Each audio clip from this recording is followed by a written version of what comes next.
नमस्कार, स्वागत है आपका एनसीईआरटी साइंस प्लेटफॉर्म पर। इस वीडियो में हम चर्चा करेंगे रेस्पिरेटरी क्वोशेंट की कि रेस्पिरेटरी क्वोशेंट होता क्या है। अगर आप देखें जो रेस्पिरेटरी क्वोशेंट है, रेस्पिरेटरी क्वोशेंट आपका होता है, अगर हिंदी में कहेंगे इसको श्वसन गुणांक कहते हैं। तो रेस्पिरेशन की प्रोसेस में आपको पता है कि जब क्या होता है, एरोबिक रेस्पिरेशन होता है, तो जो ऑक्सीजन है, ऑक्सीजन गैस क्या होती है, कंज्यूम होती है। और उसके बाद जो आपका ग्लूकोज है, ग्लूकोज का ब्रेकडाउन होता है कार्बन डाइऑक्साइड, वाटर और एनर्जी में, यानी ऑक्सीजन गैस इस दौरान कंज्यूम होती है और जो कार्बन डाइऑक्साइड है, CO2 है, ये क्या होती है, रिलीज होती है। तो इस दौरान जो रेशियो है कि सबसे पहले देख लो, the ratio of the volume of CO2 evolved in the volume of O2 consumed in respiration is called respiratory quotient.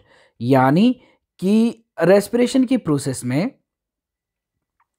कितनी कार्बन डाइऑक्साइड रिलीज हो रही है और कितनी जितनी ऑक्सीजन आपकी कंज्यूम हो रही है, इस रेशियो को आप क्या कहेंगे, रेस्पिरेटरी क्वोशेंट कहेंगे।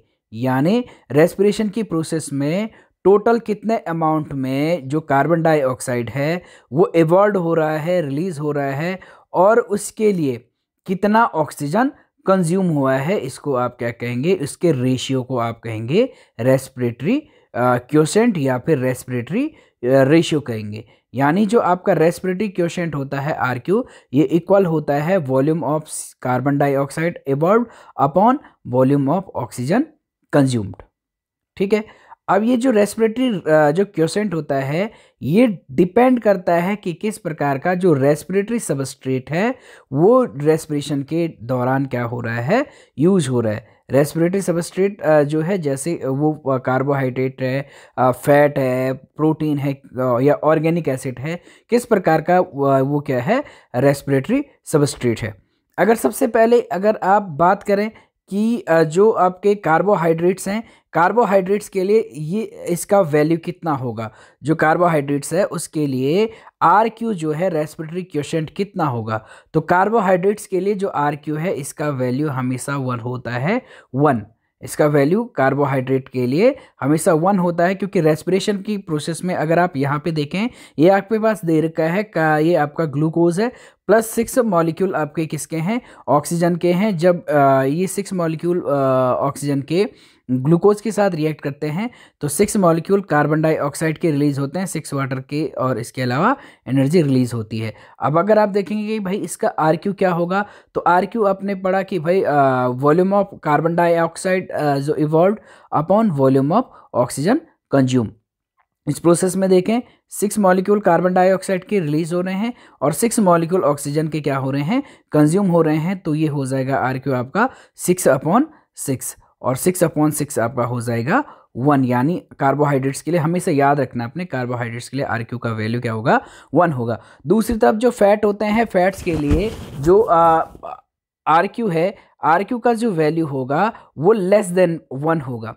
आपके फैट और प्रोटीन के लिए RQ का वैल्यू हमेशा 1 से कम होता है। अगर फैट्स की बात करें, इसमें आपके पास दे रखा है यहाँ पे ये 2C51H98O6 और प्लस आपका 145 जो मॉलिक्यूल्स हैं ऑक्सीजन के क्या हो रहे हैं, कंज्यूम हो रहे हैं। तो 145 जो मॉलिक्यूल्स ऑक्सीजन के कंज्यूम हो रहे हैं, उसके बाद 102 जो मॉलिक्यूल्स हैं कार्बन डाइऑक्साइड के, वो क्या हो रहे हैं, रिलीज हो रहे हैं। तो इस प्रोसेस में अगर आप देखें, जो ऑक्सीजन है वो ज़्यादा क्या हो रहा है, कंज्यूम हो रहा है, उसकी तुलना में जो कार्बन डाइऑक्साइड है वो कम क्या हो रहा है, रिलीज हो रहा है।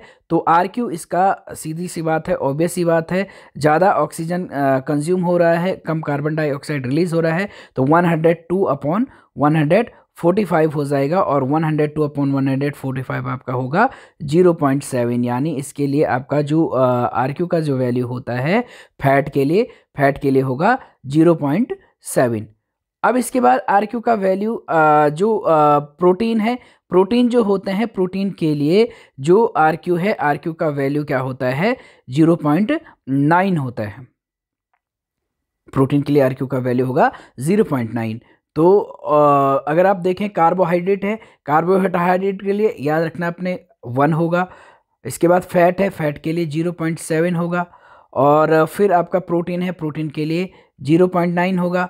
और इसके अलावा सिर्फ जो ऑर्गेनिक एसिड्स जो होते हैं, ऑर्गेनिक एसिड्स के लिए जो आर क्यू का वैल्यू होता है वो मोर देन 1 होता है। यानी आर क्यू का वैल्यू जो ऑर्गेनिक एसिड्स जो होते हैं उनमें आपका 1 से क्या होगा, ज़्यादा होगा। जैसे मैलिक एसिड वगैरह जो भी ऑर्गेनिक एसिड्स हैं उनमें आर क्यू का वैल्यू क्या होगा, 1 से ज़्यादा होता है। और ये आपका एग्ज़ाम्स के जो वेरियस जो कम्पिटिटिव एग्ज़ाम्स हैं उनके दृष्टि से काफ़ी इंपॉर्टेंट, कि जहाँ पे आपको अक्सर क्वेश्चन पूछे जाते हैं कि इसका आर क्यू का वैल्यू कितना होगा, आर क्यू वैल्यू कितना होगा, रेस्पिरेटरी क्वेश्चन कितना होगा, रेस्पिरेटरी रेशियो कितना होगा।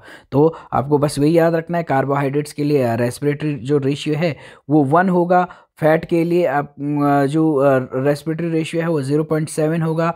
प्रोटीन के लिए 0.9 होगा। और जो ऑर्गेनिक एसिड्स होते हैं, ऑर्गेनिक एसिड्स के लिए मोर देन 1 होगा। रेस्पिरेटरी क्वेश्चन आई होप आपको समझ में आया होगा। अगर समझ में आया है तो ज़रूर लाइक, शेयर और सब्सक्राइब करें।